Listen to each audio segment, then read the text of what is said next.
कि आखिर हुआ क्या था।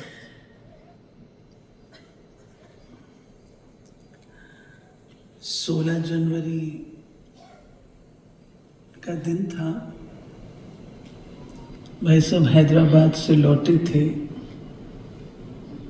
वहाँ डॉक्टर्स ने कहा था कि अपना ईसीजी आदि ये तुरंत करा ले, लेकिन 18 जनवरी समीप थी तो भाई साहब ने सोचा 18 के बाद कराएंगे। मैं तो दिल्ली में थी तो भाई साहब का फोन आया था कि ऐसे ऐसे तकलीफ बताई है। मैंने भाई साहब को कहा भाई साहब चेक करा ले तो अच्छा है। कहा 18 के बाद कराऊंगा। मेरे को 16 जनवरी एक दिन के लिए मधुबन आना था क्लासेस के लिए। मैं आई थी और क्लासेस करा रही थी। दोपहर बाद आनंद भाई का फोन आया, भाई सब दोपहर में सोए नहीं हैं। मैं क्यों नहीं सोए हैं? तो कहा कि भाई साहब को सांस ठीक से नहीं आ रहा है। मैंने अपने डॉक्टर्स को बताया, नहीं डॉक्टर्स को नहीं, तो डॉक्टर्स को बुलाया क्या, कंट्रोल करने की कोशिश की, थोड़े ठीक भी हो गए, लेकिन बात थोड़ी बड़ी हुई थी। शाम को मुझे फिर क्लास कराना था डायमंड हॉल में। मैंने पूछा भाई साहब मैं जाऊं क्लास कराने? भाई साहब ने कहा आप जाओ। और यहाँ मुझे बनारसी भाई मिले डायमंड हॉल में। मैंने बनारसी भाई से कहा भाई साहब की तबीयत ठीक नहीं लग रही है, आप जाके थोड़ा देखना। बनारसी भाई वहाँ गए, मैंने क्लास कराया तो बहनों ने, मेरा क्लास का टाइम पूरा हो गया था लेकिन कुछ बातें रह गई थी तो बहनों ने कहा उसको बहन जी कंप्लीट कर लीजिए। तो अभी कंप्लीट करने के लिए मैंने 1 मिनट या 2 मिनट ही बोला होगा, इतने में ही रघु भाई आए कि भाई साहब तबीयत ठीक नहीं है, आप तुरंत आ जाओ। मैं स्टेज से ही चली गई। वहाँ डॉक्टर्स बैठे थे। भाई साहब बोले ये मुझको हॉस्पिटल ले जाना चाहते हैं। मैंने कहा भाई साहब कोई बात नहीं, हम जाएंगे हॉस्पिटल। तो ट्रॉमा में जाना हुआ। रात को कंट्रोल में चीज़ नहीं आई और सवेरे आनंद भाई का फ़ोन आया लगभग 3:30 बजे, 3 बजे, दीदी भाई साहब तबीयत ठीक नहीं है और अहमदाबाद जाना होगा। तो मैंने नहा धो करके तुरंत पहुंची। तो वहाँ पर भाई साहब का जैसे मैं पहुंची, डॉक्टर हरी ने मुझे कहा कि भाई साहब को वेंटिलेटर पे डालना होगा। मैंने कहा ऐसा क्या हो गया, वेंटिलेटर पे डालना होगा? कहा नहीं डालना होगा। मैंने कहा डाल दो। वहाँ अपोलो में गए। अपोलो में भाई साहब की सारी चेकिंग हुई और एक दिन पूरा उन्होंने चेकिंग में लगाया। दूसरे दिन उन्होंने बताया कि मित्राल वॉल्व वो अलग हो गया है, जैसे कोई गेट होता है उस रस्सी से बंधा होता है और रस्सी टूट जाए तो वो फ्री हो जाता है, तो ऐसा हो गया है। और ऑपरेशन के साथ तो फिर हम लोगों ने, और भाई साहब की आयु 92 और ये जो ऑपरेशन है ये बहुत ही डिफ़िकल्ट ऑपरेशन है और आमतौर पर भारत में करते भी नहीं हैं। लेकिन फिर भी हमने गूगल देखा और डॉक्टर मोहित गुप्ता को भी बुला लिया। 2 टीम डॉक्टर्स की थी। एक तो थी जो कि हैंड्स अप कर दिए, कुछ नहीं हो सकता। दूसरी डॉक्टर प्रताप ने कहा इट इज़ अनएक्सेप्टेबल, मैं इस चीज़ को स्वीकार नहीं करता हूँ और हमको कोई चीज़ निकालनी पड़ेगी। डॉक्टर प्रताप ने, फिर डॉक्टर मोहित गुप्ता, फिर सर्च किया शॉर्ट में। भाई सबको बाबा की ज़बरदस्त मदद हर एपिसोड पे रही है। कमाल की बात यह है, वह व्यक्ति जो जैसे रेडियोलॉजिस्ट होते हैं ना, रास्ता बताते हैं कहाँ से जाना है, ऐसे वो व्यक्ति जो वर्ल्ड का बेस्ट पर चांस नीचे डॉक्टर के ऑफिस में बैठा था। डॉक्टर मोहित गुप्ता उससे मिले और उसने कहा मैं यहाँ पर हूँ, मैं जाने वाला हूँ, अगर ज़रूरत है तो मैं रुक जाऊँगा। इतना बड़ा व्यक्ति कहे मैं रुक जाऊँगा। मोहित गुप्ता ने कहा आप लोग जाके बात कर लो। हमने कहा, उसको नीलू बहन थी मेरे साथ में, गोपी बहन थी, मैं थी, तो 92 ईयर्स। हमने कहा हमारे भाई साहब की आयु 92 है। उसने कहा एज इज़ नो बार, कोई एज का फर्क नहीं पड़ता। फिर बोला 80% सक्सेस होती है। 80% है तो एक्सेप्टेबल है, ठीक है। अब जो डॉक्टर ऑपरेट करे वो कहाँ से आए?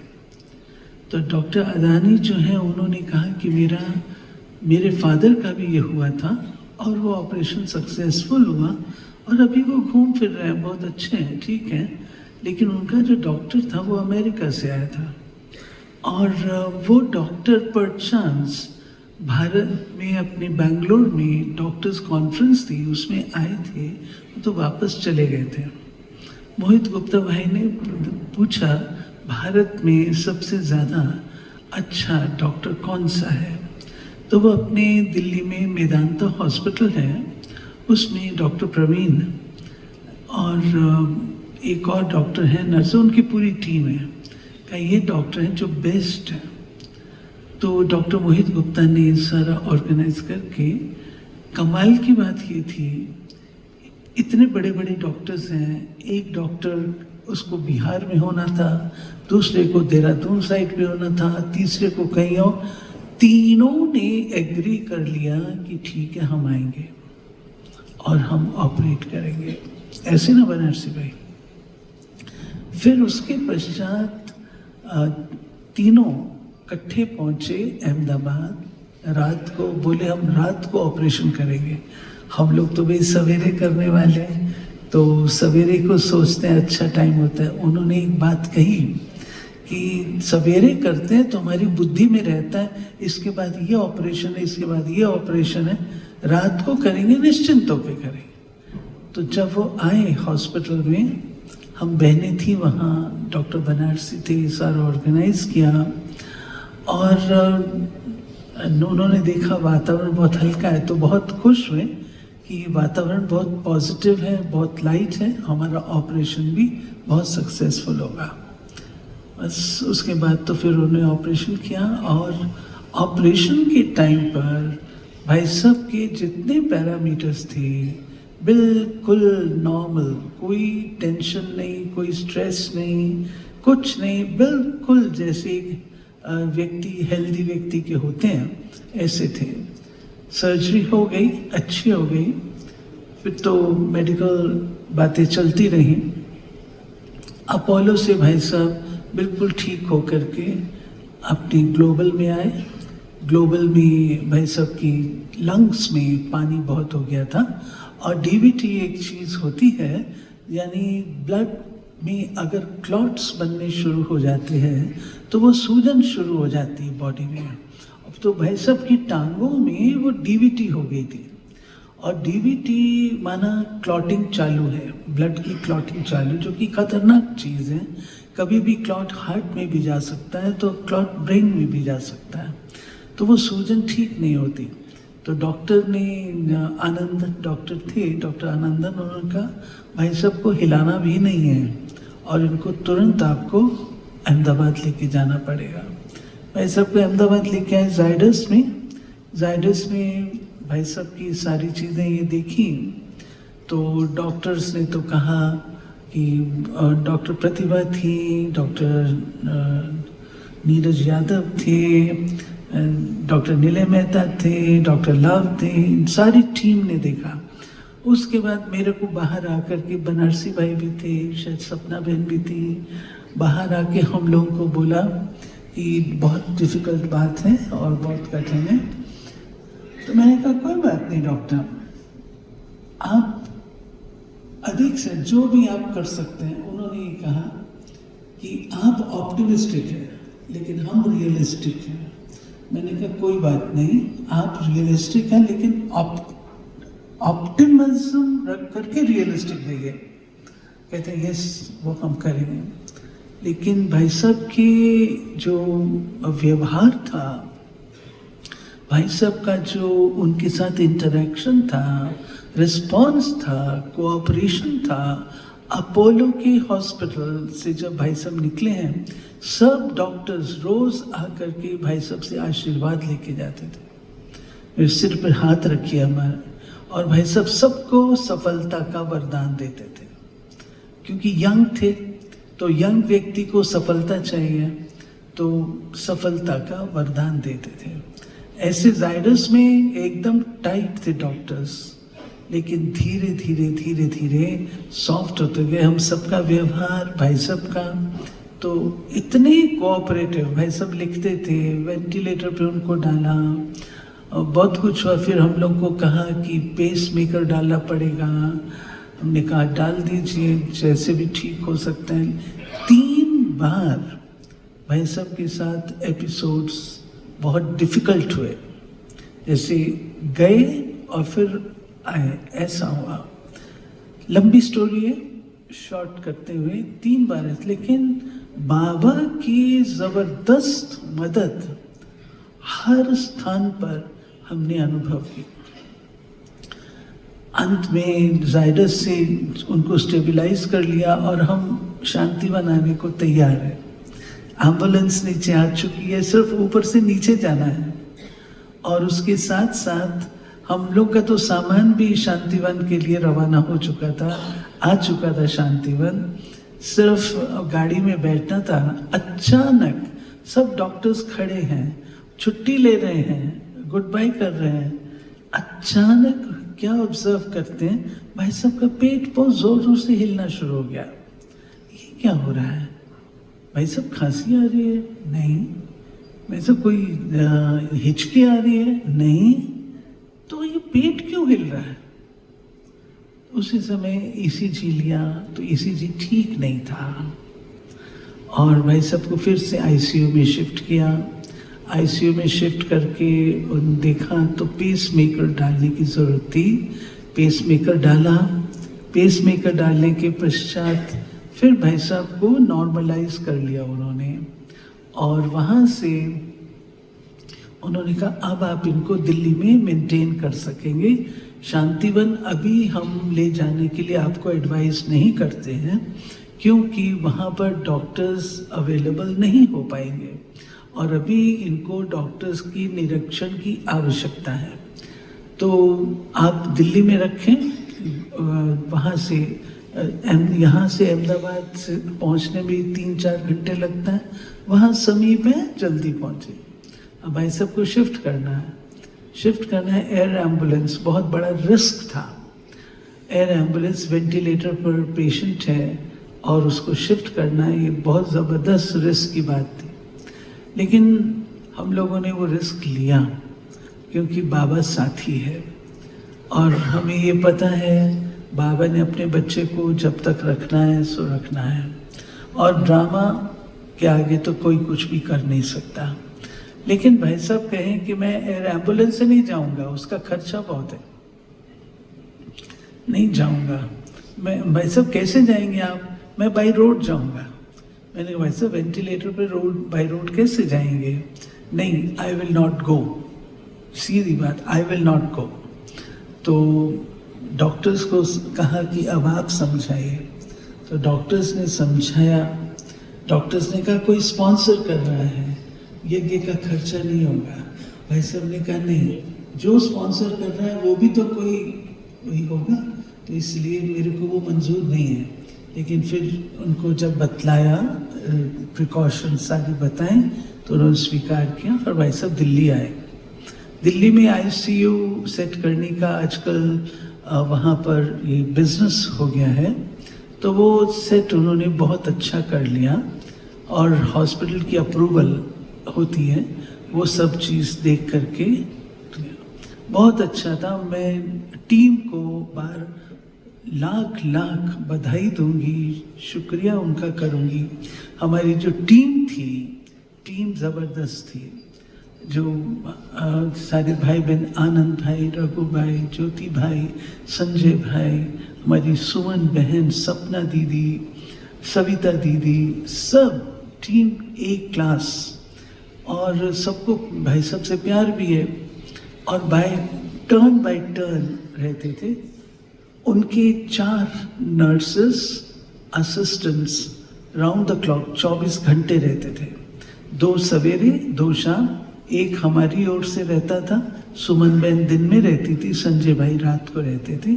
इस प्रकार 3 व्यक्ति हर समय भाई साहब के साथ थे। अरे प्रदीप भाई भी थे, मैं सॉरी नाम लेना भूल गए, प्रदीप भाई ख्याल नहीं करना। तो इस प्रकार सारी जो है हमारी ये चलती थी बहुत अच्छी तरह से। और भाई साहब बहुत अच्छा रिस्पॉन्ड दे रहे थे, बहुत अच्छा। थोड़ा बहुत बीच में होता था तो वो ठीक हो जाता था। हमारे भाई और नर्सेज जो थी बहुत अच्छा हैंडल कर रहे थे। भाई साहब फिजियोथेरेपिस्ट बहुत अच्छा था। भाई साहब का डाइट ठीक हो गया। और आप सब ने देखा उनके दिल की, भाई साहब सिद्धि स्वरूप पुरुष थे। उन्होंने संकल्प किया और वो होगा ही। भाई साहब कहते थे मैं शांतिवन जाऊंगा। उनके मन की इच्छा थी कि मैं इस तरीके से बीमार होकर के मैं नहीं जाना चाहता, मैं व्हील चेयर पे जाऊंगा। और 1 महीना, सुमन बहन और संजय भाई बताएंगे, आ जाए आकर, 1 महीना हो गया था जो भाई साहब का वेंटिलेटर निकाला हुआ था। जिस चीज को डॉक्टर्स सोच रहे थे बहुत कठिन है, हमारे संजय भाई और सुमन बहन ने मिल करके इस चीज को साकार किया। और 1 महीना भाई साहब बिल्कुल वेंटिलेटर पर नहीं थे, वेंटिलेटर पर नहीं थे। और उनको स्पीकिंग वॉल्व लगाया था। भाई साहब ने बोला ओम शांति, जूडी बहन को इंटरव्यू दिया। भाई साहब सोचते थे शायद मैं अब बोल नहीं पाऊंगा, लेकिन जब उन्होंने वो बोला तो उनके अंदर वो कॉन्फिडेंस भी आया। इस प्रकार से उनकी हेल्थ बिल्कुल ठीक थी। और जो उनकी मनसा थी कि मैं बिल्कुल ठीक होकर के शांति बन जाऊं, उस टारगेट तक पहुंच गए थे। और 5 अक्टूबर को हम लोगों ने, ये भी ड्रामा में बाबा करण करावनहार हैं, जानी जाननहार हैं, अपने आप बच्चों से वे सब प्लान और प्रोग्राम बनवा लेते हैं। 20 तारीख की दिवाली, और इस बार मैंने बहनों से कहा कि हम जल्दी रखेंगे क्योंकि रश बहुत होता है, बाद में बहनों को आने में दिक्कत होती है, दिल्ली वालों को, जल्दी रख लेते हैं। 5 अक्टूबर को हमने दिवाली रख ली। और 5 अक्टूबर को भाई साहब सभा में आए और बड़ी खुशी से आए, क्योंकि भाई साहब को हम लोग शाम को और सवेरे व्हील चेयर पर बिठा करके ओआरसी का राउंड, फ्रेश एयर वो दिलाते थे। बड़े खुश होते थे, मोरों से खेलते थे, बहुत अच्छे। तो 5 अक्टूबर को आप सबने देखा सभा में आए और सभा को भाई साहब ने ब्लेस किया। शायद वो लास्ट मीटिंग थी, आत्मा को पता होगा। भाई साहब बहुत अच्छी तरह ब्लेसिंग दे रहे हैं। उसके बाद वापस लौटना। 6 अक्टूबर को भाई साहब का स्वास्थ्य थोड़ा बिगड़ना शुरू हो गया अचानक, न मन न चित। हमने तो डॉक्टर हरि के साथ प्रोग्राम बनाया कि हम शांतिवन चल रहे हैं पूरा, यहाँ कैसे सेट होगा, क्या होगा, पूरी सेटिंग हो गई। लेकिन ड्रामा को मंजूर कुछ और था। और 6 अक्टूबर को भाई साहब के स्वास्थ्य में उतार चढ़ाव हुआ, ब्लड प्रेशर बहुत लो जाने लग गया। वो फिर बाबा कहता है कि जिस समय जाने को आत्मा होती है, भाई साहब को जब तक भाई साहब का संकल्प था, जब भी भाई साहब पूछते आप कैसे हैं, बहुत अच्छा हूँ, पावरफुल हूँ, कभी ऐसे करके बोलते थे। ओके सुमन बहन आप आ जाओ, संजय भाई आप भी आ जाए। हाँ, तो पर फिर से हमको फोर्टिस लेके जाना पड़ा। फोर्टिस में उनकी हालत, इंटरनल ब्लीडिंग हुई लेकिन भाई साहब ने कभी अमृत वेला मिस नहीं किया, कभी मुरली मिस नहीं की, कभी नुमा शाम मिस नहीं किया। जो प्रेरणा भाई साहब की आती थी, भाई साहब की लिखत में आती थी, वो सब लिखते हमारे पास हैं। वो लिखत सहित हम किताब छपाने की कोशिश करेंगे भाई साहब की ओरिजिनल हैंड राइटिंग में। और वो प्रेरणा लिखते थे। फिर भाई साहब कहते हैं प्रेरणा मैं नहीं दे सकता हूँ, प्रेरणा बाबा की होती है, ज्ञान की गहराई। बहुत अच्छा वो सारा रहा। आखिर तो वो दिन था 9 तारीख का जब भाई साहब एक थे। और मैं यूँ कहूँगी जो उनका टारगेट था कि मैं शांतिवन में ठीक होकर के लौटूं, भाई साहब फरिश्ता होकर के लौटे। ये 9 महीने भाई साहब को जो मिले वो अपने आप को संपन्न और संपूर्ण बना। चेहरे की चमक भाई साहब की ज़बरदस्त थी।